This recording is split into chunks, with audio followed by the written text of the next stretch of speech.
One common problem that I've noticed is that people are never really taught how to practice throwing effectively. And with throwing being such a huge part of the game and learning the basics of Ultimate Frisbee, I think it's a really, really important skill to at least be aware of so that you can be more intentional with your time and improve as quickly as possible.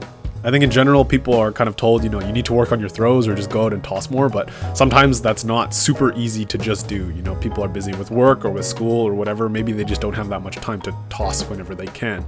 So because of that, I think that's even more reason why this skill of being able to intentionally practice throwing is more important. Ultimately, the intention of this video is to walk you through my rationale and thought process of an intentional throwing practice. So everything from the preparation, the setup, the actual execution, and also the review process afterwards that goes on in my head so that I can implement it into my actual game. If you're going to take away one thing from this video, it should be this. If you are trying to improve as quickly as possible, or you have a limited amount of time to work on a throw, you should practice intentionally. So what that practically looks like is if it's a short throw, and what I define as a short throw is maybe anything under 20 yards, you are throwing it, that one throw, the same edge, angle, location, distance, everything, conditions, 300 times consistently in one session. Ideally, it is without talking, without music in, all your mind and intention is on that throw. Alternatively, if it is hucks that you're working on, you obviously lower that amount so there's less wear and tear on your body. That 50 to 100 range is probably the number that you want to go for. The example that I'll give is I'm imagining when, some of the NBA great players like Steph Curry, when they were learning how to shoot a specific shot or like three, I'm guessing that they didn't go to random spots on the court and just chuck up the ball. It is probably more effective in terms of learning a specific skill to choose one spot, go to the corner, spot up three, and shoot that shot over and over and over again until it's muscle memory. And it's the same mindset for Ultimate. Because the most common throw or the most effective throws that come up most often in a game or in a practice or in a drill is those relatively short throws, that's where you should start. And because of that, you should set up your intentional throwing practice with that distance in mind, with those conditions in mind, and throw it over and over and over again until it becomes muscle memory.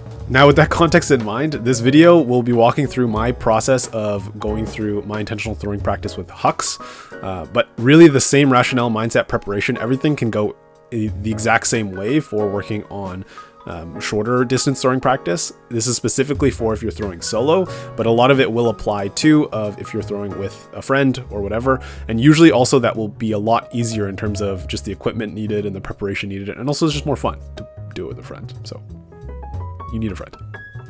So first, equipment prep.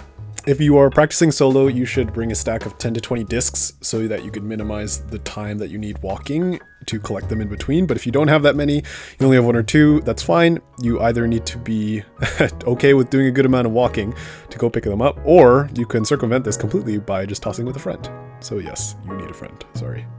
Second, in terms of body prep, I will do a light jog of a lap beforehand for my throwing, just to, again, raise body temperature, warm up the legs. And as you could see, I made some, I just did some arm swings so that I could warm up the range of motion that I'll be going through for those hucks. And then also the greatest stretch to make sure that I have the hip mobility needed for my movements.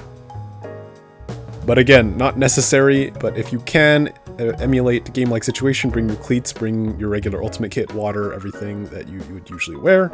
And then also one slight change that I would make, especially for folks in colder climates during the off season, is I would have a few removable layers. So pants and jackets that I can quickly take on and off. And that's just because when I'm doing something like hucks, if I'm doing solo practice, I will take it off in between collection sets. So when I'm actually hucking, I will take off the layers so that I can, throw as if I were in a game situation without that jacket layer on. But when I'm going to collect the discs, I can put on the jacket again to stay warm, which reduces chance of injury and also just is more comfortable in general. Third is the throwing progression sequence that I would suggest following. you could see before I started this throwing set, one of the things that I also did was just specifically for the throw that I'm trying to do, I was warming up the movement by throwing the fakes a few times just to try to visualize what kind of throw and shape that I wanted the disc to follow. So again, just warming up that range of motion, trying to build that mind-body connection so that when you go through the reps, you're building that pathway that you want to build so that it becomes automatic. Again, caveat, if you are a relatively new player or relatively new to this process of practicing intentional throwing, I would not start with hucks. So this is just what I filmed, but if you are practicing with a friend or solo with discs and you have a target, I would start with very relatively shorter targets, so 10 to 15 yards away with flat flicks or backhands. Just with your stack of discs or with your partner, throw 10 throws back and forth, or I'm assuming you are solo practicing with a stack of discs, let's say. So 10 to 15 yards away, you have a target, you're throwing the 10 flat flicks over and over and over again. You're going to collect the Frisbees and you're coming back to that starting point and you're doing that over and over again until you reach that 300 mark. The progression that I'd suggest is you go from flat flicks to flat backhands because those are kind of the basis throws. Then you can go to flat flicks, flat backhands with a step out. So in that first rep, no step out. The second rep with a step out. Then you can progress to OI and IO flicks and backhands. Start with the small step out again, whatever feels kind of comfortable with you, but that should pretty much be the progression from flat to flat with a step out to adding edge with the IO and OI flick and backhands. And again, just to be clear, my suggestion would be per session, you do a set of 300 of one single throw. So if this is your first time ever going out, I would start with maybe flat flicks, if that's the thing that you are less confident in compared to your backhand. So go out, set up your discs or go out with a friend and throw 300 of the flat flick throw, 10 to 15 yards apart. After you're done that, I would suggest not moving on to a different throw because again, you want to let your body kind of understand, internalize that movement and let that movement process internally. So pause it after you're done the 300, go start having fun, throw whatever you want, but then next session you go out, then choose the other one that you didn't do. So if you did flick, then the next time, a couple days later or next week, choose the backhand. Now to talk you through my specific throwing process or progression that I was following in this case. So the situation that I was pretending or imagining was I am, if you imagine a field going upfield and I am the handler, I am catching the disc on the break sideline. So imagine a flick force. I'm catching the disc coming under on the break sideline. I will fake a backhand so that the mark is crossing over to try to stop that break. I'm stopping and then throwing that inside flick. Hopefully that sits out nice in front of a cutter that is either cutting from the back of the stack if it's a vert stack or from the 3 and 4 position in a hose stack. So I think if you rewind a bit in the video, you can see that I start with static, just IO flick hucks, and then I move to, okay, now I am kind of catching the Frisbee, I'm stepping out with the backhand, and then I am throwing my flick huck, and then in this later progressions, I am actually kind of jogging into the cut or just walking into the cut, faking the backhand, and then throwing the flick. So again, I'm just trying to visualize or practice intentionally with imagining, okay, here is the cut that is happening. Here's the angle that I receive it at. I'm catching the Frisbee. I'm faking the backhand. I'm imagining, oh, I see a cut coming from either the back of the stack or the 3 and 4 position from a hose stack. And then I'm throwing that flick.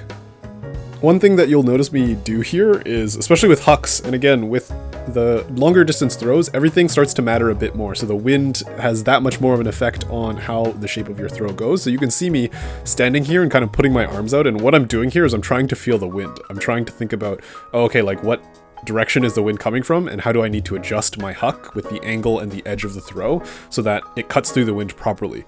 So the way that you can build this skill, especially if you haven't ever heard that before, is sometimes you'll see people kind of pick up a few pieces of grass and then like let it flutter in the wind, and that's how they get their gauge. So what I'd suggest you try doing is, you know, just stand still, close your eyes, focus on where you feel the wind, and then pick up a piece of grass or some turf and let it fall and see if your sense was correct. And if you keep doing that over and over, you should hopefully be able to build that sense of intuition.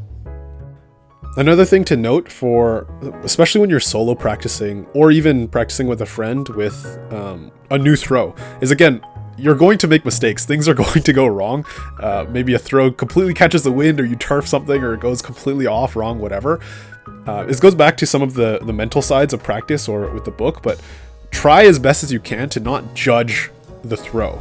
You are there, again, to build the mind-body connection, to try to get a sense of what is right or wrong. So try not to double down on making or enforcing the right or wrong conclusions, because again, you're learning. You're letting your body learn the process of what feels or looks or results in the result that you want.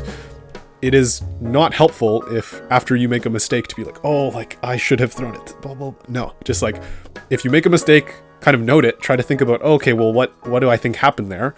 And then try changing something intentionally and play around with it and see if that helps it. And if it does, then continue to use that process to try to improve your throw more and more and more. So you can kind of see here in this video right here that I'm, again, visualizing based on the wind, based on the conditions, based on what I've been noticing, what kind of release, angle, edge, shape that I want the disc to be launched at, so that I can see, okay, based on that adjustment, what happens to the shape of the disc, what happens to the shape of the huck, and then I can make adjustments based on that. With me following kind of this thought process in mind of making the adjustments, noticing what I'm seeing and feeling for these hucks, one thing that I really noticed was the importance of the step and how stable I was with resetting. So you can see here actively, this is the process in work that I noticed, okay, I think that, the step of me going to the backhand and resetting to my neutral form before I go into my flick huck is really important to the consistency of the flick huck that happens after. So what I do is I break it down to be as simple as possible. So I started with just, okay, how do I make that step out to backhand back to neutral as stable as possible? Okay, I do that rep maybe 5-10 times. Once that feels good, then I go to the next progression of, okay, I step out with the backhand, go to neutral, and then I add in the flick huck form after that. And I get, again, a few reps going through of that whole faking progression process, and then I go to integrating it back into my actual throw. So with that next stack of 10 discs, I am going into the full rep of I'm catching the disc, I am faking the backhand, I am resetting to neutral, and then I am going into my flick huck. One final tip. I would definitely suggest, if you can, just bringing your phone and trying to record one of the sets so that you can review later on the film of your form and see, if it looks good for you and you can compare it in the future. And also, again, I'm happy to help whoever's listening with reviewing kind of what maybe I'm seeing in terms of form, because again, the basis of a good throw is good form and stability. So sometimes if you're a new player, you don't know what that looks like, and you can really only learn that from either copying people or trying things out repeatedly and seeing what works or doesn't work for you. There is no necessarily perfect or correct form, but there is a best form for you and your body.